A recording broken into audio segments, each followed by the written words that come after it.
여러분 만나서 반갑습니다. 아까 여기 오기 전에 1시간 동안 우리 권 대표님하고 시간을 보내면서 혹시 집에서 쫓겨나시면 어떡하느냐고 토요일 날 오후인데 어떻게 이렇게 책 읽기 독서 클럽을 할 수가 있느냐고 간이 크신 분들이라고 그랬더니 미혼이 그래도 많으시니까 너무 걱정하지 말라고 그러더라고요. 근데 옛날에는 이 직장 이후에 공부하거나 대학원 다니거나 뭐 이렇게 사회활동하는 게 미덕이었는데 세상이 자꾸 바뀌면서 가정을 조금이라도 소홀히 하면은 자칫하면은 굉장히 어려운 직장 생활하기 어려운 그런 환경이 되는 것 같아요. 그래서 요즘 세계적인 경향 보면 모닝 비즈니스 스쿨이 생겼어요. 그래서 아침에 나오는 거는 배우자들이 반대를 안 하나 봐요. 그래서 아침 7시부터 9시 반까지 비즈니스 스쿨을 하고 대학원을 다니고 그러고 이제 9시 반에서 10시 사이에 회사 나가는 이런 것들이 이제 세계에서 시작되고 있더라고요. 아마 한국도 이렇게 도심 한가운데 있는 데서는 모닝 비즈니스 스쿨이 가능할 것 같아요. 아무튼 여러분들의 용기에 감사드리고요. 사실 이렇게 독서 클럽을 한다는 거가 어려운 일이지만 저는 성과는 많다고 봅니다. 제가 하고 있는 드라카 소사이어티는 전 세계에 18개 드라카 북 리딩 클럽이 있어요. 그래서 드라카 책이 39권인데 그 39권을 이제 서로 다 정독하고 그 다음에 설명하고 남한테 해설해주고 이러는 클럽인데 한국 같으면은 그 드라카 소사이어티 안에 CEO 클럽이 있고 익제큐티브 클럽이 있고 비기너 클럽이 있고 이렇게 해서 책을 읽는 연습을 하는데 제일 최근에 재밌게 들어간 독서 클럽은 트위터에서 만나가지고 드라카를 연구하겠다는 사람들이 36명씩 모여서 현장에서 360페이지 가까이 되는 평균 드라카의 책 한 권을 띄는 거예요. 그러니까 360페이지를 10페이지씩 나눠서 읽고 6명씩 서머리하고 6팀이 서밍업을 3단계 하고 그러고 난 다음에 각자 다시 한번 회상하면서 토론하는 이런 걸로서 책 읽는 클럽도 가보고요. 그리고 이제 지방대학에서 아름다운 대학이라고 그래갖고 책을 많이 읽고 사회에서 비교적 활동을 많이 한 분들이 지방대학생들한테 동서고금 명저 100권 읽기 운동을 하는데 또 거기 가면은 하루에 2권을 띄는데 물론 집에서 읽어온 걸 띄는 겁니다. 그래서 아까 창의적 교수법에서 즉석에서 360페이지 평균을 읽는 거하고는 좀 다른 기법이죠. 아무튼 독서 클럽이 제일 오래된 우리나라 독서 클럽 중에 한 17년 된 클럽이 있어요. 뭐 여러분들께서 21세기 경쟁력은 결국 capacity to learn fast, 변화하는 그 고객들, 변화하는 환경, 변화하는 기술을 빨리 이해해서 새로운 가치를 창출하는 그 능력을 갖추는 게 21세기 경쟁력이라니까 좋은 시간 되시기 바라고요. 정말 그 여러분들의 용기에 다시 한번 존경과 감사의 말씀을 전합니다. 오늘 이 책은 제가 의외라고 생각했어요. 제가 출판한 책이 한 10대 권이 될 텐데 이 책은 어떻게 보면 약간 실패담 같기도 한 우리 사회에서 도덕이 밥 먹여주는 사회인가 도덕이 밥 먹여주지 않는 세상 아니냐. 그러니 도덕을 무시할 것이냐 아니면 도덕을 중시할 것이냐, 사회적 리더가 먼저 해야 되느냐, 국민이 먼저 해야 되느냐, 뭐 이런 거 요즘 그 마이클 샌델의 정의란 무엇인가 가지고도 굉장히 많은 이야기가 있듯이 이 책 제목에서부터 좀 약간 도전적이지만 그 내용을 보면 기득권에 대한 반발에 대한 얘기가 굉장히 많아요. 4대강 저지 얘기에서부터 시작해서 기존의 생각들이 꼭 옳은가? 근데 그걸 그냥 놔두는 것이 옳은가? 뭐 이런 거에서부터 약간 기업인 경지는 훨씬 넘어선 정치 의식이 높은 국민으로서 정치 의식이 없으면 국방의 의무를 안 하겠다는 사람이나 비슷하게 외국에서는 여기지 않습니까? 그러는데 그만큼 정치와 경제와 사회는 밀접하게 있는데 우리 기존 정치 체제에 대해서 상당한 비판 의식을 갖고 사회가 한 번은 바뀌어야 되지 않느냐 그런 얘기들이 있는 겁니다. 근데 이 책이 출판된 날이 작년 12월 19일이에요. 그래서 제가 작년 12월 19일에 썼던 자료를 일부러 가져 나왔습니다. 작년 12월 19일 날 그 문학의 집 서울에서 이 출판 기념회를 했었는데요. 한번 보겠습니다. 그날 출판 기념 뭐 아주 뜻있는 사람들끼리 소수가 하는데 어떤 세상이라는 제목으로 했습니다. 그래서 그냥 너무 부담 갖지 마시고 가볍게 들어주시면 좋겠습니다. 제가 유한 킴버리 사장을 13년째 하다가 앞으로도 최소한 5년은 더 할 수 있었고 어떻게 보면 유한재단의 이사장으로 10년, 20년을 더 했을지도 모르는데 왜 회사를 나왔느냐. 그리고 그렇게 위기에 몰렸던 회사를 어떻게 보면 세계 최고의 경쟁력을 가진 회사로 바꿔놓은 상태에서 왜 나왔느냐. 또 심지어 연봉이 많을 때는 20억도 넘는 사람이 어떻게 20억 연봉을 버리고 나올 수 있느냐. 부모가 물려준 것도 아니고 평사원으로 들어가서 아시아의 그 많은 기업을 운영하던 사람이 어떻게 한국의 기업은 버리며 아시아의 기업들을 다 버릴 수 있느냐. 그런 것들에 대해서 많은 분들이 어떻게 그럴 수가 있을까. 나라면 그런 자리를 버릴 수 있을까. 왜 버렸을까.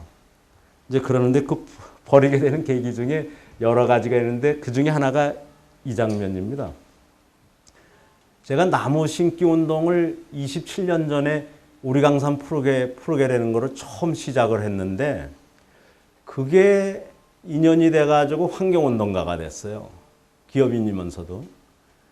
그러다 보니까 저 대운하를 하겠다는 2007년 1월에 제가 반대를 하고 나섰죠. 그래서 이명박 그 당시 후보와 저는 서울시장을 하시던 때 아주 친하게 지낸 막역한 사이인데도 불구하고 아무리 막역해도 옳고 그른 거는 이건 얘기해야 되지 않느냐.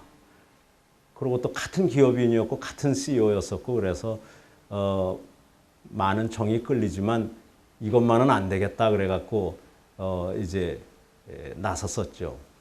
그러다 보니까 한 3월쯤 가니까 저런 해괴망측한 그 만화가 신문에 그냥 계속 등장하는 거예요. 대권 잡으면 선물 대상 영순위. 그러면서 아주 회사 이름까지 거명하면서 하니까 싸움 붙이는 거 아니에요. 오랫동안 친한 사람을. 그냥 우리는 옳고 그른 것만 가리려고 했는데. 그러다 보니까 그게 나중에는 찬성하는 팀과 반대하는 팀의 싸움으로 이렇게 확대가 되고 결국은 저 대원 아래는 큰 배가 산으로 간다는 말을 제가 그 당시 그냥 우리 속담이기 때문에 쓴 건데 그걸 가지고 그냥 특히 조롱을 했다. 대원하를. 그래서 이제 더 선벌순위 영순위라 그러는데 이때 고민한 거가 직장을 지키고 이 어떻게 보면 그 당시 5년, 6년째 직장 다닐 때예요. 유한 킴버리에서만 33년째인데 이 영광스러운 자리를 지키는 게 좋으냐. 아니면 이왕 내친 길에 마침 환경운동을 27년이나 했는데 그 당시로선 25년 한 거죠. 했는데 이 안주할 거냐. 이럴 때 누군가 옳은 이야기를 아무런 이해관계가 없는 사람이 할 필요가 있느냐. 저는 정치적 이해관계가 없는 사람이니까 해도 되지 않느냐. 그래서 나섰다가 결국 8월 말에 다 선거 거의 끝날 쯤 8월 말에 이 은퇴 선언을 하고 임기 도중이죠. 9월 17일 날 회사를 그만뒀습니다. 그리고 대선이 12월 19일 날이었으니까 3개월 딱 뛰었죠. 그래서 어떻게 보면은 이 책은 그와 관련된 왜 제가 회사를 그만뒀는가, 그냥 회사에 남아있는 게 옳은가, 이런 결정적인 순간에 모든 것을 한번, 목숨은 아니니까, 생명은 아니잖아요. 직장이라는 건. 또 뭐, 다시 또 언제 그 기업은 다시 할 수도 있는 거니까, 버리는 게 옳은 것이냐, 그거를 고민하던 이야기와 그때 옆에서 같이 90일 동안 뛴 사람들의 이야기입니다. 그래서 어떻게 보면은 여러분들께 부담스러운 얘기 아닐까. 나는 그냥 계속 이 경제에서만 정치, 사회 일체 생각 안 하고 분리해서 경제에만 전념하려고 그러는데, 이 내용은 경제계에서 가장 성공한 사람이 정치, 사회의 어떤 변화를 위해서 경제를 버린 이야기거든요. 저는 그 얘기는 여러분들께 권하고 싶지는 않습니다. 너무나 힘든 과정이기 때문에. 그래서 그런 전제하에서 한번 들어주세요. 여러분, 이건 저는 워낙 지금은 대통령이시지만 옛날엔 그냥 같은 CEO로서 또 선배로서 아주 친하게 지냈던 분에 대한 그냥 의견이 달랐던 것 뿐입니다. 그러나 이제 언론이 또 뭐 여러 정치 쪽에서 그것을 크게 쟁점화해가지고 마치 두 사람이 엄청난 뭐 원수 관계인 것처럼 저렇게 했지만, 사실은 뭐 대우나 빼놓고 보면은 그렇게 뭐 엄청난 원수는 아니죠. 제가 걱정한 거는 세계경제포럼에서 2007년 1월 대운하를 우리나라에서 한다고 그럴 때 세계경제포럼에서 1월 달에 논의한 그 내용이었습니다. 2,500명의 전 세계 지도자들이 모여서 서브프라임을 포함한 부동산 거품의 붕괴와 세계 금융시장의 위기를 선언을 했는데, 그러면서 그게 미니멈 1조 달러에서 1조 달러면 우리 GDP보다도 큰 겁니다. 많으면 4조 이상도 갈 거다. 프로바빌리티가, 이것이 발생할 프로바빌리티가 여태까지의 전 세계 리스크 중에서 가장 높은, 월드 이코노믹 포럼이 논의했던 것 중에서 가장 높은 거다. 그래서 그 이전까지 높은 자리에 있었던 클라이밋 체인지를 누르고 이 서브프라임 이슈라든가 글로벌 버블이 문제가 되고 있는데, 그 순간 대한민국에서는 대운하를 하겠다고 그러니까 다른 건 몰라도 세계경제포럼을 한국을 대표해서 주로 드나들던 사람으로서 이걸 전하고 싶었는데 언론에서 받아주질 않는 거예요.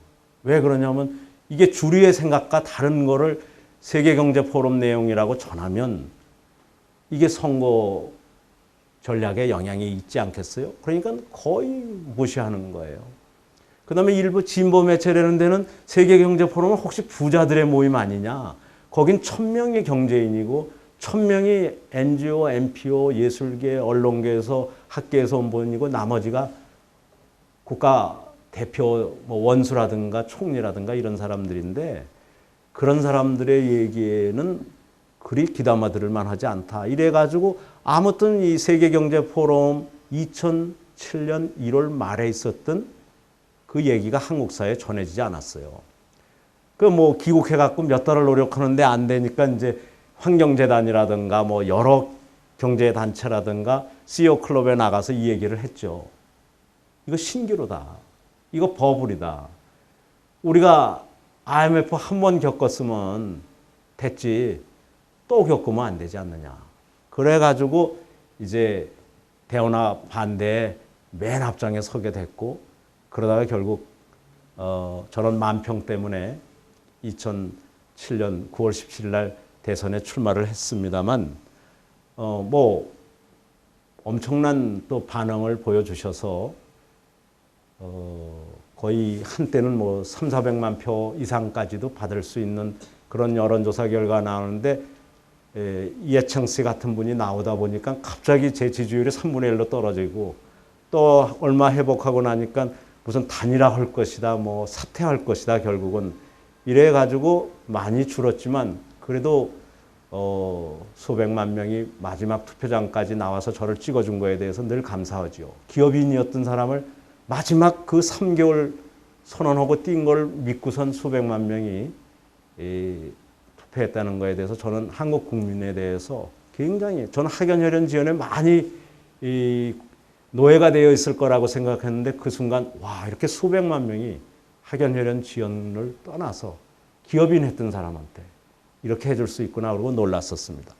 아무튼 이 다보스의 세컨 다보스라고 하고 있는 두바이, 그리고 서드 다보스를 다련이라고 합니다. 중국의 대련. 그래서 이 3개 도시가 전 세계 경제 포럼을 돌려가면서 합니다. 그래서 연초에 윈터 스쿨은 1월 달에 하고 서머 스쿨은 다련에서 하고, 이 사이에 글로벌 어젠다 서밋이라고 해갖고 전 세계에서의 변화를 제일 먼저 정리해내는 팀이 글로벌 어젠다 서밋 팀인데, 그거는 두바이에서 열립니다. 두바이 정부 초청으로.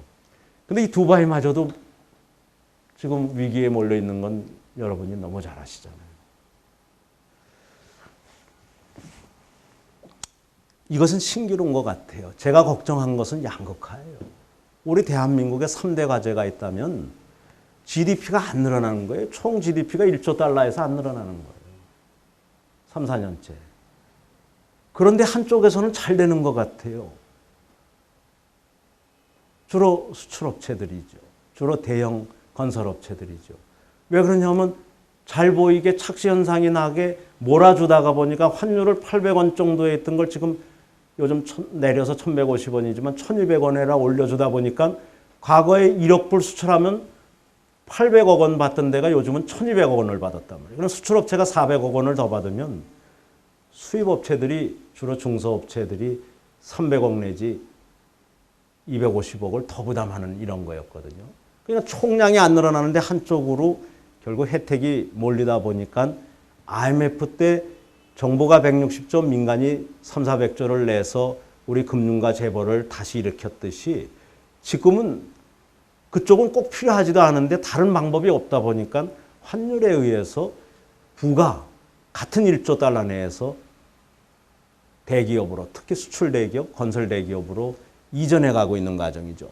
그러다 보니까 젊은이들 몫이 없고 중소기업 몫이 아주 이 제한된 쪽에만 있는 것이 점점 줄고 있는 거예요. 이게 한국의 양극화의 가장 큰 구조적 문제점이거든요. 그럼 경쟁력이 있어야 되는데 경쟁력이라는 건 이게 무슨 운하나 이런 걸로 되는 게 아니거든요. 경쟁력은 국제사회에서의 경쟁력이지 국내 안에서 뭐 운하가 어떤 경쟁력을 줍니까? 오히려 돈을 다른 데라 쓰기 때문에 경쟁력을 갖출 기회를 놓치는 거죠. 그래서 이런 것들을 하루빨리 바로잡아야 되겠다. 그런데 뭐 지금 또 제가 해외 한 6개월 동안 유람을 하고 왔는데요. 또 많이 달라졌죠. 이거보다 더 악화된 게 많아요. 가계부채라든가 뭐 이런 건 더 많지만 아무튼 우리 사회 어디로 갈 거냐. 도덕을 다 버리고 부익부 빈익빈이 가는 이것이 우리가 채택할 수 있는 유일한 길이다 그러고 우리는 성공했으니까 우리 자식 세대들은 일자리가 없어지더라도, 일자리가 또 비정규직화하더라도, 그 일자리마저도 아시아인들이 채택하더라도, 한국의 제조업이 전부 다 중국, 아시아로 이전하고 난 다음에 우리는 수입국으로 전락하더라도 괜찮은 것인가? 우리들의 자녀들이 우리들의 손주를 낳을 수 없는 상황이 되고 결혼도 사실 불안해할 정도로 이렇게 희망이 없는 사회로 가는 걸 놔둘 것이냐.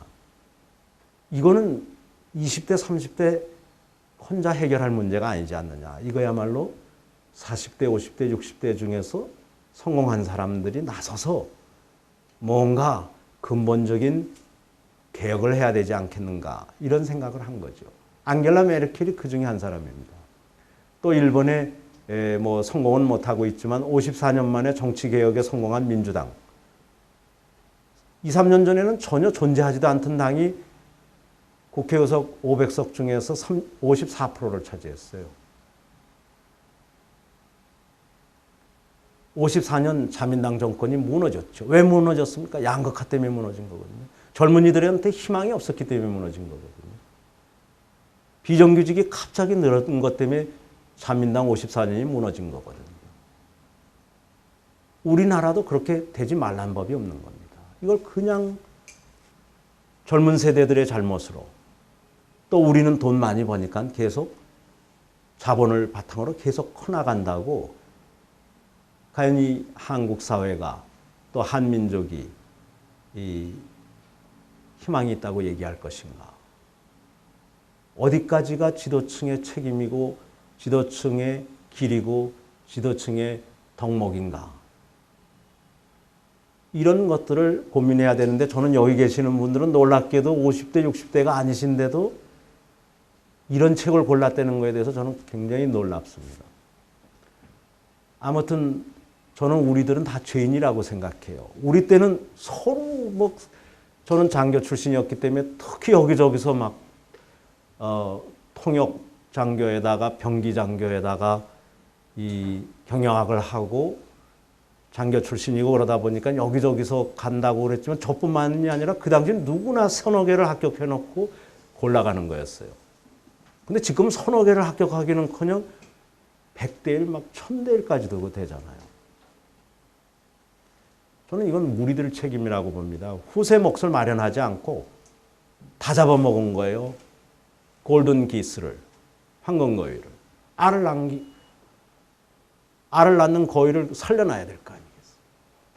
그런 의미에서 이런 책을 가지고 어떻게 보면 대선에서 실패한 사람의 실패담인데 그래도 뭐 총선에선 정권의 2인자라는 사람을 압도적으로 이겼으니까 민주당과 한나라당이 출마한 데서 저처럼 민주당도 한나라당도 아니고 고향도 그 두 쪽도 아닌 사람이 제3의 길을 얘기하면서 압도적으로 총선에서 은평에서 이겼었는데요. 그런 것들이 전 국민의 민심을 이야기한다고 봅니다.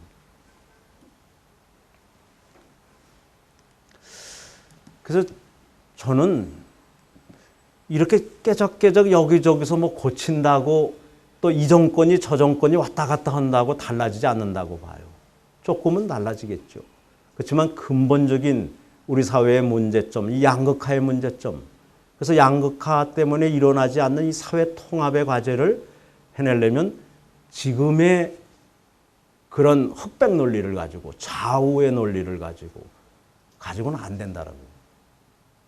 제3의 길이 필요하다고 보여요. 그러나 유럽식 제3의 길이나 뭐 이런 것이 아닌 정말 한국에 맞는 제3의 길, 우리 사회를 다시 통합하면서 서로 손가락질하고 과거를 너무 문제시 삼지 않으면서 미래로 나갈 수 있는 그런 창조적 통합 능력이 필요한 때이고 그것을 5, 60대가 나서서 20, 30대를 끌어안으면서 같이 가야 되지 않는가 이런 생각을 하고 있어요. 물론 이것만 가지고 되지는 않는다고 봐요. 중국과의 관계 설정이 현재처럼 이렇게 점점 악화되는 쪽으로 가면 마늘 사건, 이번에 일본의 그 순시선 이런 어선 사건이나 이런 것처럼 중국에 완패당할 수가 있는 겁니다. 중국과 상생하는 길이 무엇이냐. 한반도 한민족이 살아남는 길이 무엇이냐. 이런 두 번째 고민도 있고 다시 세계 속에서 그저 살아남는 정도가 아니라 적극적 주체가 되는 변화관리의 수혜자가 되는 그 세 번째 길은 뭐냐. 이런 것들을 이제 이 도덕이 밥 먹여주는 세상에서 좀 얘기를 하려고 했던 겁니다. 저는 이 모든 것의 중심에는 하드웨어가 있지 아니고 이 소프트웨어 또 거기서 나가서 휴먼웨어다. 사람이다. 이렇게 그 이야기를 하고 있는 겁니다. 저는 우리나라의 일자리를 늘리는 방법이 10가지도 더 되지만 그것도 제도적으로, 그것도 선진국에서 이미 다 성공한 방법으로 우리 사회가 이걸 채택하지 않고 있다고 봐요. 이미 노사정 합의에서 지난 봄에 대한민국도 연간 1800시간 근무하는 체제를 2020년까지 가자라고 합의했습니다. 이거 아시는 분 손 들어보세요. 한 분도 안 계시죠? 그 합의됐다는 거 크게 선전하면 난리가 날 거라고 생각해서 그럴 겁니다. 그 다음에 합의한 다음에 선반 안에 넣어뒀다는 거를 알고 일부러 10년을 묵히려고 한다는 걸 알면 더 국민이 분노할 거 아니겠습니까? 그 다음에 세 번째는 여러분들은 아마 여기 계시는 분들은 이 공부하는 시간까지 합하면 아마 연간 2,500시간 내지 3,000시간 일하실 거예요. 내가 2,500시간, 3,000시간 일하면서도 아직도 할 일이 많은데 선진국은 1,800시간을 일하면서도 5만 불, 10만 불짜리 나라가 있어. 독일은 5만 불 넘었죠. 룩셈부르크는 10만 불 넘었죠. 그럼 왜 우리만 2만 불 한 해 딱 2007년에 갔다가 내리 19,000, 18,000, 17,000에 이렇게 떨어져 있느냐. 이건 가치의 문제입니다. 우리는 가치 창조 쪽으로 가지 않고 소위 말하면 로우엔드라고 하는 저원가 쪽으로 갔거든요. 사람의 가치는 창조력에 있는 것이지 로봇가 할 수 있는 일을 하는 데 있는 건 아니에요. 창조력 쪽으로 가고 가치 창조 쪽으로 갔어야 되는데 우리는 로우엔드로 가면서 중국과 원가를 자꾸 비교하고 그러다 보니까 중국 근로자, 동포 근로자, 비정규직 이런 쪽으로 간 거거든. 전 세계에서 선진국들의 경제활동 참여율이 80% 가까운 나라가 있는 그 평균이 주요 선진국 평균이 75%인데 우리는 57%밖에 안 돼요. 정부 통계에서 유리하게 좀 많은 걸로 보이게 하려도 61, 2%밖에 안 돼요. 그럼 이 20%의 갭이 700만 내지 800만의 일자리가 한국은 부족한 거예요. 여기 한국에서 500만만 더 일자리가 있다고 생각해 보세요. 저는 한국 근로자들의 삶의 질이 전혀 달라지고 가정의 분위기가 달라지고 지역사회 분위기가 달라지고 부모 자녀 사이의 관계가 달라지고 공부할 시간이 생기고 대학이 활성화가 되고 국제 경쟁력이 활성화가 되고 선순환에 들어간다고. 근데 우린 실제 얼마나 일하느냐. 이렇게 일해요. 주당 여기 보시면은 여기 보면 주당 60시간. 그럼 50주 곱하면 3,000시간 일하는 사람이 있는 거예요. 난 대통령은 그렇게 일해야 된다고 봅니다. 임기가 5년밖에 안 되니까. 그러나 30년, 40년 일할 사람은 그렇게 일하면 안 돼요. 그런 사람들은 외국이 다 1,800시간을 일하면 왜 우리는 1,800시간 일하는 사람에 비해서 3,000시간 일하고도 경쟁력이 떨어지고 연봉이 3분의 1밖에 안 되는가. 이거를 진지하게 고민하지 않으면 이 문제는 해결이 안 됩니다. 그래서 이 과로를 자랑하지 말아야 되고요. 그다음에 두 번째는 근무 연령이에요. 일부 요즘 기업들이 45세 구조조정하자고 그러는데 꼭 필요한 데는 해야죠. 그러나 그게 유행이 돼서는 안 된다는 거죠. 우리가 90세까지는 살 텐데 제가 내년 6월 달에 드라카 부인의 100주년 기념 행사를 한국에서 합니다. 도리스 여사인데 도리스 드라카인데 지금 99세인데 정정하시거든요. 99세에 정정하고 한국 여행을 와서 한국에서 100세 기념 파티를 하려고 그러는데 우리는 45세의 사람을 몰아내려고 그러잖아요. 그게 그 사람들한테만 나쁜 일이겠습니까? 우리나라 가정, 우리나라 사회, 우리나라 기업, 국가 전체적으로 55년을 어디서 먹고 삽니까? 생산적으로. 불가능한 일이에요. 그럼 미국 사회에서는 어떻게 75세, 80세에도 일을 하는 사회의 일부는 미국에서 나이를 물어보면 위헌입니다. 우리나라의 성희롱 아직 익숙하지 않아서 많은 사람들이 성희롱에 걸리듯이 나이 물어보는 거 미국에서는 성희롱하고 똑같이 문제가 되는 거예요. 근데 우리는 45세 다 나이 알아갖고 너 나가라 그러잖아요. 아니면 55세 너 나이 55세지. 이거 물으면 안 되게 돼 있는 건데 외국에서는. 우린 나가라 그래요. 능력과 잠재력에 아무 상관없이. 그런 것들을 바로 잡으면서 우리 사회 전체를 기업 전체에 국가 전체에 근본적인 아키텍처링을 다시 하고 리엔지니어링하고 리디자인을 하지 않으면 지도층들은 전부 죄인으로 남는다는 거죠.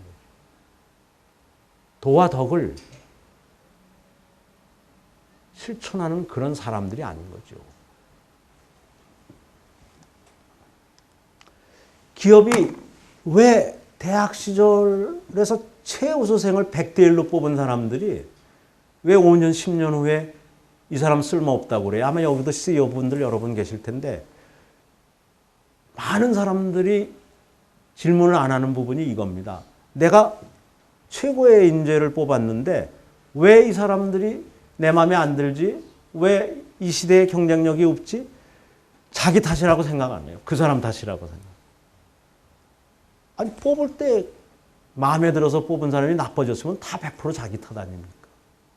기업 탓 아니면 상사 탓이거나 동료 탓인데 결국 뭔가 롤 모델이 없었고 평생 학습의 기회가 없었고 지속적인 자기 발전에 톱날을 갈 세븐헤빗에 얘기하는 7번째 습관 resharpening the saw 톱날을 계속 갈아야지 톱이 드는 것이지 첫 번 새 톱 샀다고 5년 10년 쓸 수 있는 거 아니잖아요. 사람도 똑같거든요. 저것을 어떻게 입사할 때의 국제 경쟁력을 75세까지도 끌고 갈 수 있느냐. 그게 선진사회라고 봅니다. 45세에 다 내쫓는 그 사회는 소모적일 뿐만 아니라 경쟁력이 있을 수가 없죠. 그래서 이제 우리 새 틀을 짜자. 정부도 바뀌고 정치권도 좀 제발 바뀌고 양당으로 나눠져서 나눠먹기 매번 4년마다 5년마다 하지 말고 전부 새로 재판을 짜자. 그리고 시민사회도 사회적 대타협을 이뤄가지고 뭐 좌다 우다 이런 얘기 이제 공산주의 다 멸망했고 자본주의 이긴 거니까 더 이상 그런 속으로 해서 빨갱이 몰아가고 이런다고 바뀔 세상이 안 바뀌는 거 아니니까 빨갱이 논의하는 사람들은 전부 시대에 뒤떨어진 사람들이 하는 거거든. 이 세상에 빨갱이가 이제 어디 있습니까? 다 망했는데. 그러면 앞으로 다음 단계는 뭘 것이냐? 그쪽에서 앞서 있는 사람이 피터 드러커입니다. 다음 사회가 뭐냐? 지식사회다. 그리고 평생학습 사회다. 그런 쪽으로 사회가 가야 결국은 이 중소기업도 살고 젊은이들도 살고 대학도 살고 우리나라 대학이 미국 대학의 하청이나 뭐 예비 연수기간 정도가 아니라 아시아의 하버드나 아시아의 MIT나 아시아의 명문 대학으로 자리 잡을 수 있는 것이지 이 300개 대학을 지금 어떻게 하면 해체시킬까만 생각하고 있거든요. 과거에 100만 명씩 태어나던 어린아이들이 요즘 40만도 태어나지 않으니 이거 3분의 2를 줄여야 되는 거 아니냐 이 생각만 하지 아시아 3, 40억 인구의 핵심 대학으로 키울 생각들을 안 하고 있는 거예요. 또 중소기업에서 2천만 명이 종사하고 있는데 이 중소기업의 창업자들은 우수한데 구성원을 보면 그렇지 않고 대기업에 비해서 가장 약점이 창업자와 일반 직원과의 갭이 너무 큰 거가 중소기업입니다. 창업자는 또 어느 한 기술 전문가든가 연구 전문가든가 이런 분들이 많은데 마케팅의 전문가도 필요하고 파이낸스의 전문가도 필요한데 그런 쪽도 부족한데 밑에 직원들까지도 뭔가 이 지속 가능한 학습 시스템이 잘 못 잡아가지고 또 대기업이 연계해서 안 해주니까 세계 명품 중견기업들은 80%가 평생학습 제도가 있는 북유럽 5개 국가 독일어를 쓰고 있는 독일과 이 스위스 정도에 몰려 있어요. 히든 챔피언이라는 책을 한번 보세요. 전 세계 명품 기업의 어떻게 80%가 이 7개국에 몰려 있는가? 그것은 바로 이 학습 체제. 드러커가 얘기한 이미 발생한 21세기의 가장 경쟁력의 기본 메커니즘을 우리 사회는 기득권 때문에 가질 못하는 거예요. 기득권이 학연, 혈연, 지연을 더 중시하지 평생학습을 중시하지 않는 거예요. 어느 고등학교 나왔어. 우리나라는 고등학교가 미국처럼 센 데 아니에요. 어느 지역 나왔어. 그 다음에 어느 대학 나왔어. 그렇다고 요즘은 어느 당 소속이야. 어느 교회 소속이야. 이거 문제가 있는 거고. 그런 거가 없는 사회. 그런 과거에 기반하지 않은 사회. 그것이 설령 부패하고 부정하지 않는다 하더라도 과거에 기반한 사회가 어떻게 대한민국을 세계로 끌고 가겠어요? 미래에 기반한, 미래의 환경, 미래의 기술, 미래의 지식, 미래의 고객, 미래의 고객이 원하는 가치, 그것들의 창조 쪽으로 가야 된다는 거죠. 그러기 위해서는 우리도 과감하게 새로운 개념의 지식기업을 탄생시켜서 독일이나 북유럽 5개국이 얘기하는 평생학습 체제가 자리를 가지고 있는 그런 명품 중견기업이나 벤처를 많이 키워야 된다는 거죠. 그게 이제 히든 챔피언이라고 헤르만 지몬이라는 세계적인 베스트셀러를 쓴 사람의 핵심 내용입니다. 저는 우리 이 대한민국도 자꾸 당장 보면은 중국 동포 불쌍하기도 하고 값도 싸고 그러니까 모셔오고 100만이 넘도록 모셔오고 필리핀 뭐 아시아 분들 많이 모셔오는 거 계속 해도 된다고 봅니다. 그렇다고 우리 대한민국의 젊은이들과 중년의 또 여성들의 노년의 일자리를 일부러 줄일 필요는 없다는 거죠. 우리는 2,700, 2,800만 명의 일자리가 적정한 나라인데 지금 2,300만 밖에 안 되기 때문에 또 선진국 일부 나라 보면 거의 우리나라 규모에서 3,000만까지도 일자리를 만들 수 있기 때문에 굳이 이 과로를 시키면서 또 로우엔드만을 키워가는 이런 양극화 쪽으로 가지 말고 사회 전체를 정규직, 그 다음에 고부가치 이런 쪽으로 가면서 육체근로 사회를 지식근로 사회로 과감히 변질시켜야 된다. 변화시켜야 된다. 이게 드러카의 주장입니다. 드러카는 한국에 대한 아주 친한파예요. 그 양반이 95세 11개월, 만 96세 다 돼서 돌아갈 때까지 한국 걱정을 참 많이 했어요. 교육으로 일어선 대한민국이 다시 한번 교육으로 일어나야 되겠는데 대학까지의 교육에서 멈춰버렸다는 거예요. 전 세계는 평생학습으로 몰려가고 전 세계는 다언어 체제로 몰려가는데 평생학습 안 하고 다언어 체제 안 하고 어떻게 한국이 IT 기술 일부만 가지고 세계를 이끌 수 있느냐. 이거 아니라는 거죠. 인도에 질 수 있고 중국에 진다. 규모에서는 중국에 지고 질에서는 인도에 진다.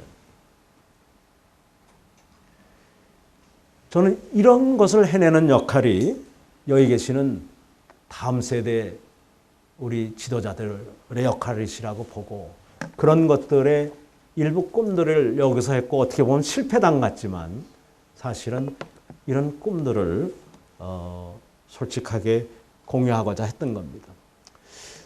지금 우리나라 중소기업이 뭐 300만 개다. 자영업까지 합해서 이렇게 얘기합니다. 그리고 종사자는 2천만 명이다. 전체 공무원을 빼고 근로자들의 뭐 88%를 중소기업이 고용하고 있다 그러는데 사실 중소기업 대우 많이 해주지 않느냐 그러는데 방법이 좀 틀린 것도 있고 아직 더 해줄 거가 많다고 봐요. 중소기업과 대기업의 연계고리가 IMF를 전후하면서 끊어지고 우리나라 부품업체보다는 일본 부품업체나 독일 부품업체나 중국 부품업체의 의존도가 높아지면서 결국 한국의 중소기업들은 세계 시장에 직접 나갈 기회를 많이 뺏겼어요. 과거에 종합무역상사제도에 의해서 모든 중소기업의 제품을 가능한 한 20개 종합무역상사를 통해서 나가게 한 그 제도의 후유증 때문에 대기업과의 연계고리가 끊어졌으면 중소기업의 마케팅을 전 세계적으로 도와주는 거가 활성화가 돼야 되는데 충분한 그 활성화가 되지가 않은 거예요. 그리고 교육제도가 창업자 밑에 있는 사람들, 동업자들, 파트너들에 대한 교육제도가 대기업과 너무 큰 차가 나거나 독일의 명품 기업들과 큰 차가 나고 있는 거죠. 물론 우리나라의 부패 문제라든가 투명성 부족 문제라든가 이런 것은 뭐 근본적인 문제고요. 그래서 이 세계 시장이 60조 달러의 GDP로 60조 달러의 시장인데 우리는 지금 1조 달러에 4년째 머물고 있거든요. 물론 일시적으로 작년, 재작년은 뭐 한 8천억 달러까지도 떨어졌었습니다만 1조 달러예요. 그럼 우리보다 60조나 큰 세계 시장이 있고 저거는 100조까지도 쉽게 늘어날 시장이거든요. 중국의 고부가 가치화에 의해서. 그쪽으로 우리도 맞춰야 되지 않는가. 그리고 이 중국이 겉으로는 우리의 6배를 이제 막 넘었지만 실질적으로는 10배 가까이 된다고 보셔야 돼요. 특히 포텐셜로 보면 저희의 15배, 20배를 넘는 미국과 맞먹는 선에 와 있다라고 봐야 되기 때문에 너무 우리가 미국 편향적인 이 삶을, 그것이 비즈니스든 문화든 모든 것에서 조심해야 된다고 봅니다. 또 한 번의 위기가 올 수가 있어요. 문화라는 건 항상 서진을 하는데 미국과 태평양의 시대가 중국과 인도의 시대로 넘어가고 있는 거거든요. 물론 미국의 서해안과 아시아의 동해안이 있는 이 태평양 시대가 당장 끝난다는 건 아닙니다. 왜냐하면 인티그레이트가 계속 일어나기 때문에 제조업은 중국과 서비스업은 인도와 인티그레이션이 태평양을 사이에 두고 일어나는데 한국이 점점 작아지고 점점 소외될 위기가 있다는 거죠. 언어 장벽 때문에도 그렇고 규모 때문에도 그렇고 문화적 장벽 때문에도 그렇고 리더십 때문에도 물론 그렇죠. 여기서 한국이 크는 길은 우선 섬나라에서 벗어나야 됩니다. 우리보다 90배나 자원을 많이 가지고 있는 북한을 우리가 식량 좀 많이 가지고 우리 남쪽이니까 식량 많았죠. 조상대대로. 식량 가지고 뭐 이렇게 싸움할 게 아니라 90배 이상의 지하 자원을 가지고 나라 크기는 우리보다 영토 크기는 북한이 12만이고 우리가 10만이니까 20%밖에 안 큰데 지하 자원은 90배 이상이 있거든요.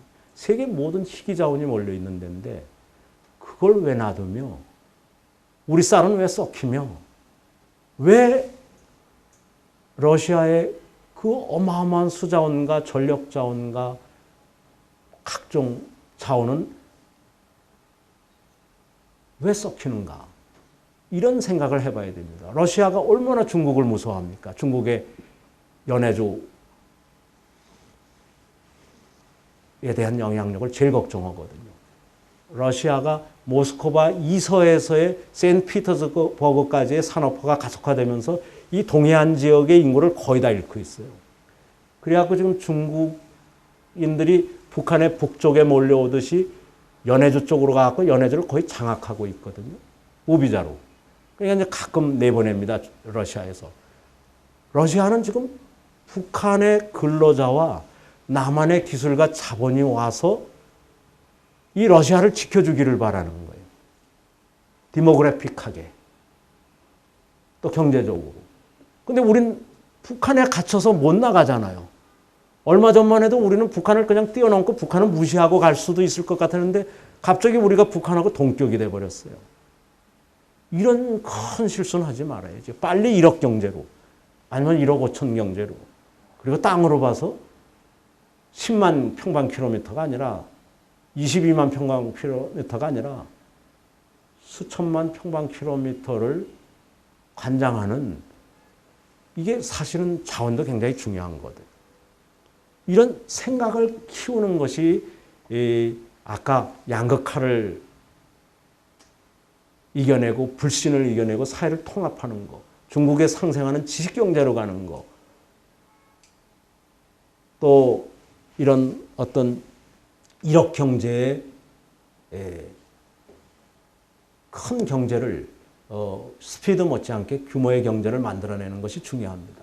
등소평은 1억 경제권을 여러 군데 만든 겁니다. 그래서 광동이 주강 델타 경제 클러스터를 만든 거고, 양쯔 리버 델타 클러스터를 만든 거고, 황허 리버 델타 클러스터, 그리고 이제 동북 삼성, 그리고 내북의 내륙, 이렇게 해서 이제 5대를 만들고 있었는데요. 우리도 거기에 맞춰야 돼요. 일본도 1억 2천만 아닙니까? 이런 북한이 아무리 마음에 안 들더라도 그것을 뛰어넘는 경제를 위해서도 또 한민족의 미래를 위해서도 거기에 흔들리지 말고 한반도 전체, 한민족 전체, 동러시아까지 다 끌어안는, 그리고 중국의 일부 동북 삼성을 끌어안는 그런 것이 이 동남아 끌어안듯이, 일본을 끌어안듯이 중요한 과제라고 생각을 합니다. 우리나라 규모에서 관광객이 5천만이 들어와야 된다는데 지금 700만, 800만 선 아닙니까?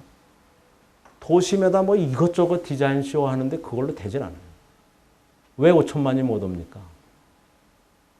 쇼핑센터가 전부 미국에 있는 쇼핑센터나 뭐 중국에 있는 쇼핑센터나 똑같다면 한국에 와서 쇼핑할 일이 있습니까?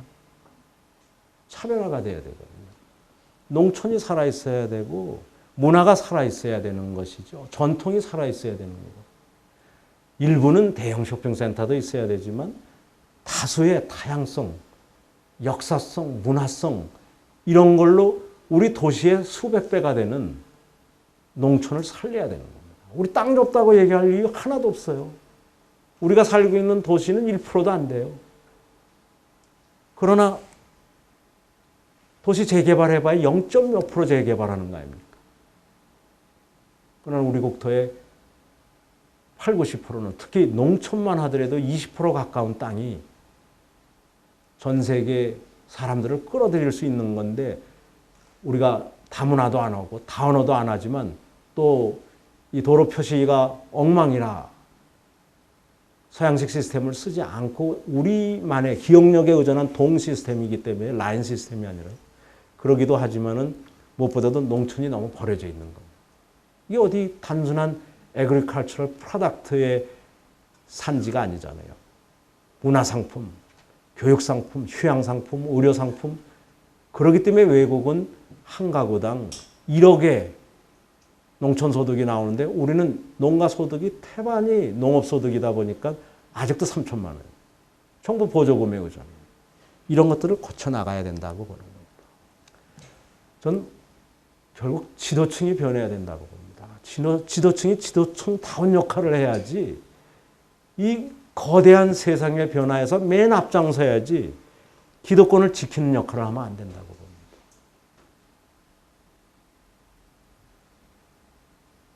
지도자가 자기 역할을 포기하고 정보를 효과적으로도 못 만들고 효율적으로도 못 만들고 기득권의 이해에 집착할 때 저는 그 사회는 부패한 사회가 되고 도덕이 무너진 사회가 된다고 봅니다. 그 속에서 젊은이들의 미래는 희생당하는 거고 환경은 파괴된다고 이렇게 봅니다. 제가 이어서 한국에서 이런 소리를 하다 보니까 야, 자네 얘기 이제 그만 듣고 싶어. 자네는 왜 잘 나가던 기업인이 최근 3년간은 자꾸 우리 세상이 바뀌어야 된다 소리만 하느냐. 이거 뭐 혹시 정치적인 계산이 있는 거 아니냐. 어느 정치 세력을 일방적으로 지지하는 거 아니냐. 그래서 난 여태까지 어느 정당에 속해본 적이 없다. 난 양당 하나도 인정 안 한다. 다만 이제 정치보다 경제가 앞서야 된다는 걸 이야기하고 싶고 정치가 너무 이 대한민국의 미래를 막으면 안 된다. 그런 이야기를 하면서 모든 국제적인 정세를 좀 더 대한민국 전체 입장에서 한민족 전체 입장에서 아시아인 전체 입장에서 바라봐야지 내 고향 입장에서 내 고등학교 입장에서 내 교회 입장에서 보면 안 된다는 거죠. 요즘은 조금 미국의 대학원이나 카나다나 영국의 대학원들하고 주로 시간을 보내면서 중국 경제인들이 이 혼이 있는 경제를 2006년에 선언했기 때문에 그 후속 작업들을 일부 중국 경제인들이 해요. 그 중에 하나가 드라카 아카데미 그룹입니다. 고정 회원이 한 15,000명 있고 75,000명 가까운 회원이 있는 데인데 그쪽에서 가끔 이렇게 1,000명씩 경제인 CEO들을 모아줍니다. 그러면 이제 거기서 한 내용인데 이게 지난 7월에 베이징에서 초청해서 한 건데 이 팀들이 다음 주에 한 회장단이 한 40명이 옵니다. 그리고 8월에는 연태에서 했고 그 다음에 심천 경제특구 지정 30주년 기념일 날 심천, 그 광동성 홍콩 옆에 있는 심천, 영어는 션천이라고 하죠. 션천에서 했는데 그 내용 중에 3일 동안 한 거기 때문에 다를 전할 수는 없지만 이제 하루 1,000명들한테 하고 그 다음 날은 50명 내지 100명의 인덱스 워크숍을 하고 3일째는 언사이트 컨설팅을 하는 그런 건데요. 이게 그 첫날에 하는 내용 중에 일부를 요약한 겁니다. 그래서 시간이 있다고 그래서 외국에서 무슨 이야기를 하고 다니는가, 특히 영어권인가 중국어권에서 무슨 얘기를 하고 다니는가를 공유하기 위해서 꺼냈습니다. 학연혈연 지연이 더 중요하다는데 저 capacity to learn fast를 못 들어갑니까? 근데 중국에서도 똑같아요. 아직도 관시가 중요하다. 또 일부 미국계 기업에서는 로코스트가 중요하다. 구조조정 최대한하고 인건비 최소화하고 그러자고 그래요. 그런데 국영기업이었다가 민영화된 기업에는 근로자들의 상당 부분이 주주다가 보니까 종업원 지주제처럼 돼 있고 특히 간부들은 다 주식 부자다가 보니까 이 사람들 생각은 전혀 달라요. 어떻게 중국은 일본과 한국처럼 노사분규를 거치지 않고 지식경제로 가는가. 이거를 얘기하고 2006년에 발표한 11차 5개년 계획의 정부 발표문에 중국은 이제 지식경제를 선언하고 혼이 있는 경제를 선언한다라고 얘기합니다. 손발만 사는 게 아니라 머리도 사고 가슴도 사는 그런 경제와 경영을 하겠다고 선언한 지 올해가 5년째입니다. 한국에서 그런 얘기하면 저 정신 나간 사람 아니야? 학연혈연 지연이 중요하지 무슨 종업원의 어른 무슨 종업원의 어리야. 종업원들이 머리가 있어봤자 뭐해 정보하고 딱 한탕 하면 되지. 이런 게 많잖아요. 근데도 놀랍게도 중국의 국영기업에서 민영화된 기업 쪽에 가보면 확 다릅니다. 규모도 뭐 엄청나게 크죠. 몇 조 원씩 하는 규모들이죠. 그러면서 이분들 얘기가 이 세 가지가 균형을 이루는 사회를 가겠다는 YK 그래서 유한킴몰이나 포스코가 이걸 비슷하게 선언했기 때문에 포스코를 보거나 한 국내에 이것을 선언하는 300개 기업을 보러 오는 겁니다. 그래서 balanced and integrated effort가 이게 필요하다. 그래서 이거 트리플 바텀 라인, 파이낸셜 바텀 라인인 순이익만 중요한 게 아니라 소셜 바텀 라인, environmental 바텀 라인이 같이 중요하다는 거죠. 사실 여기 계시는 분들 중에 뭐 삼성도 계시고 현대도 계시고 또 뭐 포스코도 있고 다 있을 수 있지만 야 나는 현재 조그만 기업에 있는데 내가 언제 삼성처럼 되나 이렇게 고민하실 필요 없다고 봐요. 제가 삼성을 참 좋아합니다. 왜냐하면 저를 제일 먼저 장교 시절에 뽑아줬던 회사가 삼성이기 때문에. 그런데 가게는 유한에 갔어요. 훨씬 적죠. 더더구나 유한의 신생회사인 유한 킴볼리 우리나라의 어떻게 보면 첫 합작회사나 다름없는데 아주 조그만 인원 몇십 명도 안 되는 회사를 굳이 갔어요. 우리나라의 제1의 기업인 삼성을 안 가고. 저는 여전히 삼성 좋아해요. 좀 더 잘하길 바라고 뭐 잘못하는 것도 있지만 그건 고치게 하고 그러는데 지금 35년이 지나서 한 36년 지났죠. 이 휴잇 같은 세계적인 평가 기관이 할 때 삼성도 높은 평가를 받지만 최근 5, 6년을 보면 항상 우리가 맨 앞에 있었거든요. 규모가 중요한 거 아니에요. 저희는 1조 원 조금 넘어요. 유한 양행 빼고 유한 킴벌리 국내 사업이. 1조 원밖에 안 되죠. 삼성은 100조가 넘죠. 한 5, 60개 기업 합하면. 우리도 뭐 킴벌리 클락이나 이런 데 합하면 우리도 한 25, 6조나 30조는 되겠지만 킴벌리 클락 빼고 유한 양행 빼고 유한 킴벌리만 보면 한 1조 몇 천억인데 어떻게 1조 몇 천억짜리와 100조짜리를 비교해서 삼성은 되게 그룹으로 얘기하잖아요. 왜 젊은이들이 여기를 오고 싶어 하는가? 저는 크다고 좋은 거라고는 생각해요. 이왕 크면 좋지만 크기 때문에 반드시 좋다고는 생각 안 하고 작아도 희망을 주는 기업이 된다고 중요하다고 봅니다. 유한 킴보리에 종사하는 수천 명, 협력회사에 종사하는 수만 명, 그리고 아직은 유한 킴보리에 합류하지 않은 수십만 명의 사람들이 고객은 물론이지만 결국은 세상을 조금씩 희망이 있는 사회로 만들어가는 거라고 보거든요. 저는 제가 13년 회장 겸 대표이사 사장을 하면서 단 한 명의 사람도 안 잘랐고 단 한의 협력 기업도 안 잘랐어. 그렇지만 죽어가던 기업을 순이익을 20, 30배로 키우고 시장 점유율을 너댓 배로 키우고 아시아의 수십 개 기업, 수십 개 나라에서 주도하는 그런 기업으로 바꿨는데요. 저는 작은 기업을 크게 하시는 거가 중요하지 큰 기업에서 사람 자르는 일을 너무 많이 하는 거는 사실은 그거 뭐 시너지라고 그러지만 그런 건 우리 한국어의 시너지하고는 다른 시너지입니다. 한국의 시너지는 상생을 오히려 뜻하는데 미국에서 시너지는 원가 절감을 뜻하면서 많은 사람 자르는 걸 의미하거든요. 그러니까 좋은 건 우리가 배워야 되지만 좋은 건 큰 기업을 따라해야 되지만 그렇지 않은 건 또 우리는 거부할 줄 알아야 된다고 봅니다. 이 중국인들이 주목하고 있는 거는 평생학습 체제예요.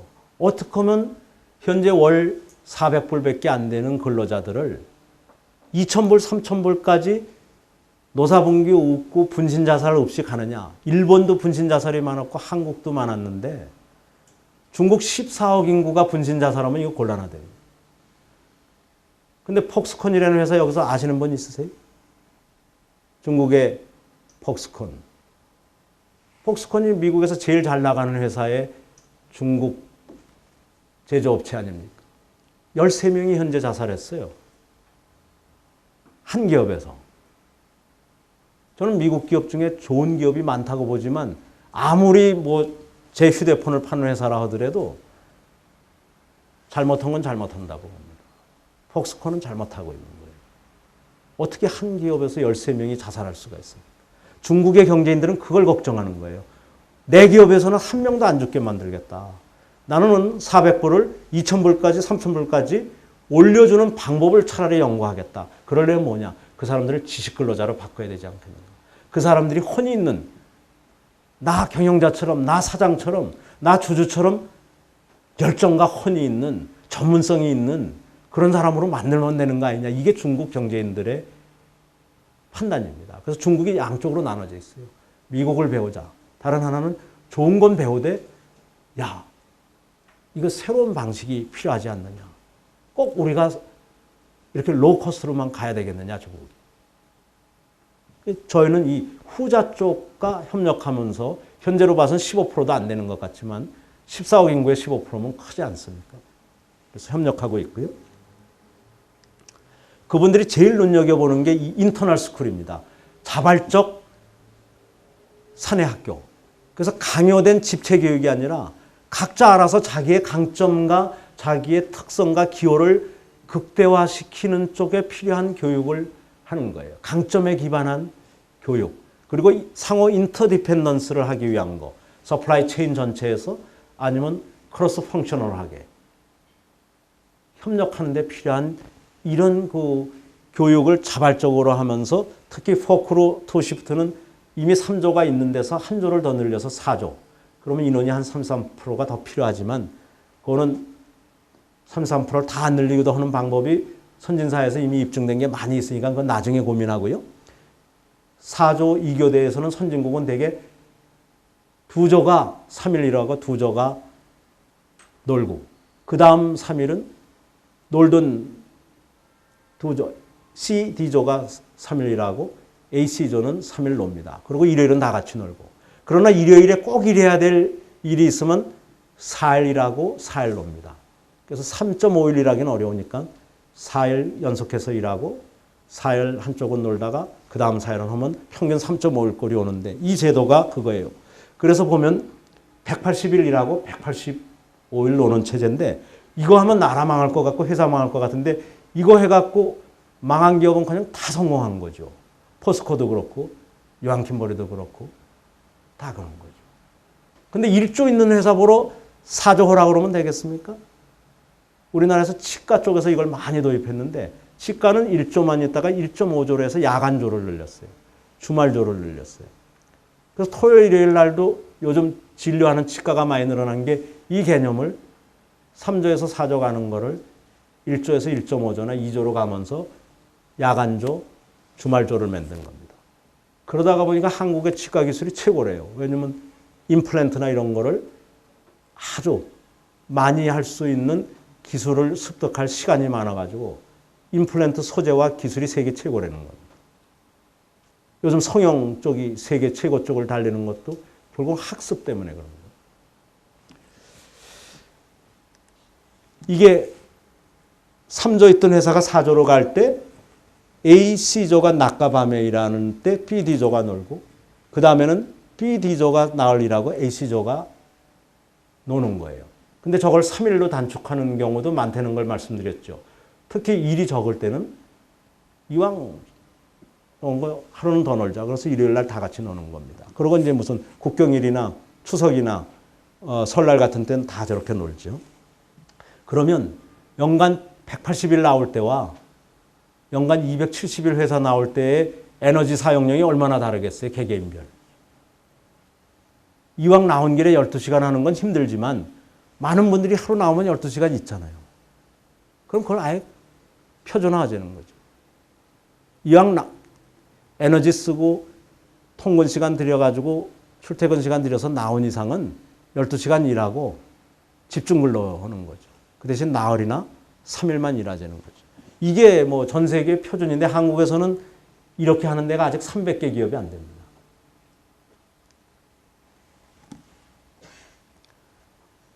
연간 185일을 놀다가 보니까 이렇게 토요일 날 오후에 공부하자고 그러면 다들 싫어하는데 아주 특수한 여러분들 빼고는요. 나흘이나 연속 놀다가 공부하자고 그러면 돈도 들어가고 뭐 갈 데도 없고 그런데 회사에서 자기가 원하는 공부하라고 그러니까 나흘째 다들 몰려온 겁니다. 더더구나 회사에서 특근비를 진짜 특근은 안 달아주는데 공부하는 특근은 특근비를 달아주거든요. 그러니까 특근비 생겨서 좋죠. 어디 돈 안 놀러 다니려면 돈 들어가는데 돈 절약돼서 좋죠. 그리고 그 다음 날부터는 다시 회사 돌아와야 될 텐데 프리워밍 하거나 어저스트 백 하는 그런 계기도 돼서 안전사고가 획기적으로 줍니다. 그래서 이런 식으로 하고 연간 360시간까지 요한 킴버리는 회사 부담으로 해주죠. 그리고 자기가 원하는 걸 뭐든지 하도록 해놨어요. 초기 입학 회사 들어온 지 얼마 안 되는 사람은 물론 기술적인 거가 많고 회사가 제공하는 기본 컴펄서리 과정들이 제법 있어요. 그러나 시간이 가면서 이 컴펄서리는 거의 없고 또 직업과 관련된 것은 점점 줄면서 저 소셜 리더십 그런 것들이 늘어요. 그래서 심지어 뭐 나는 아내 설득하는 데는 정말 난 능력이 없다. 난 남편 설득하는 데는 능력 없다. 이런 사람들이 있으면 10명이 모아서 니고시에이션 클래스를 만들면 회사가 대주는 겁니다. 그래서 회사에는 예를 들면 EAP 프로그램이라는 게 있어요. EAP 프로그램은 Employee Assistance 프로그램이에요. 이 프로그램에서는 전문가가 회사 일이 아니더라도 상관없는 모든 문제를 우선 들어주는 거예요. 비밀 지켜주고. 그러고 난 다음에 대안을 요구하면 대안을 제시해주고 하는 프로그램인데 닥터들이 하는데요.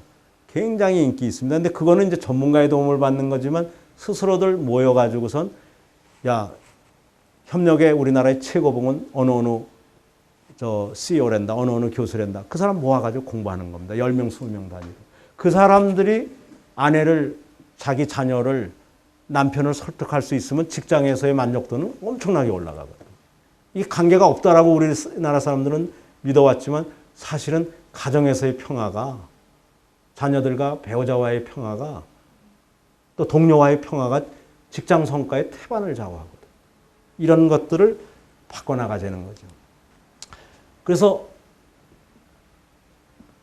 1인당 제한, 채택된 제한이 10건이 넘습니다. 그러니까 대개 요한 킴버리 공장이 한 300명에서 400명의 근로자를 가지고 있는데 한 공장당 3,000개 내지 4,000개의 이노베이션 내지는 인벤션이 일어납니다.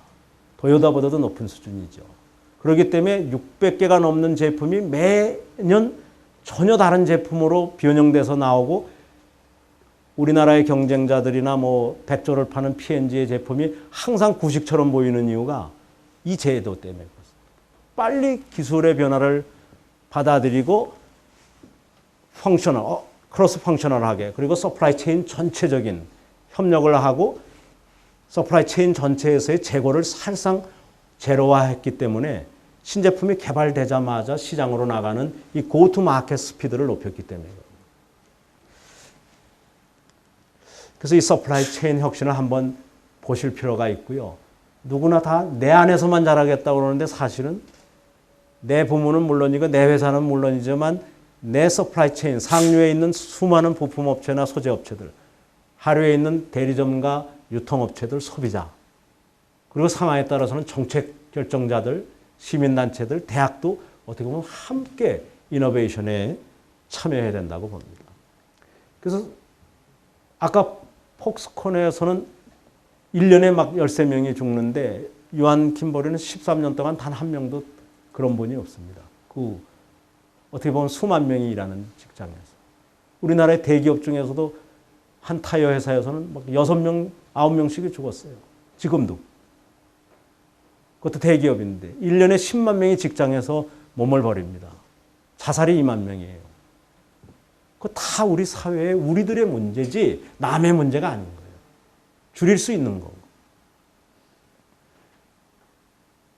이 직장에서의 산업재해에 의한 피해가 16조 원이라고 합니다. 150억 달러인 거죠.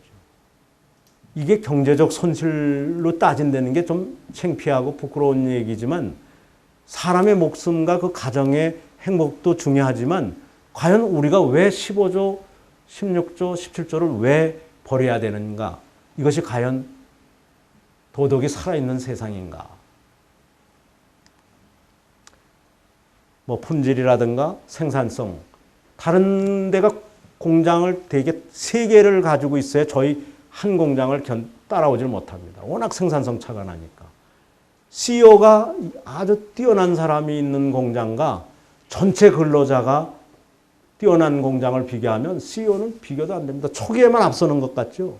나중엔 300명이 3,000명이 고민하는 거가 훨씬 경쟁력이 있고 특히 인벤토리를 죽인다라든가 신기술을 채택하거나 고투 마켓 스피드를 가속화하는 데는 절대적으로 서플라이 체인 혁신이 필요하고 모든 근로자의 이 entrepreneurship from everybody 이게 굉장히 중요합니다. P&G가 한국에서 20년을 장악하고 있다가 손을 털고 나갈 수밖에 없던 거 100몇십조 원을 파는 회사가 전 세계에서 유일하게 한국에서 손을 털고 나갈 수밖에 없고 일부 나머지 성공하는 제품만 남아있는 이유가 결국 그쪽은 스케일이었고 100조가 넘는 스케일이었고 우리는 2천억도 못 팔던 회사가 오히려 종업원들과 함께 운명을 같이 하고 평생학습 제도를 들여놓은 순간서부터 변형돼 갖고 지금은 1조 몇천억을 파는데요. P&G 걸 다 뺐고 LG 거 뺐고 이래서 그렇죠. 그리고 고부가 가치도 하고 수출도 해서 그렇습니다만 결국 우리는 지도층들이 기득권 때문에 자신도 망치고 사회도 망치고 국가도 망칠 수 있고 미래 세대의 몫을 빼앗는 겁니다. 60조 시장으로 뻗어나갈 수 있는 기회가 있는 건데 60조 달러 시장으로. 우리는 이 1조 달러에서 누가 먹을 거냐? 대기업이 더 먹을 거냐? 중소기업이 먹을 거냐? 40대, 50대, 60대가 정규급을 받고 20, 30대는 비정규급을 줄 거냐?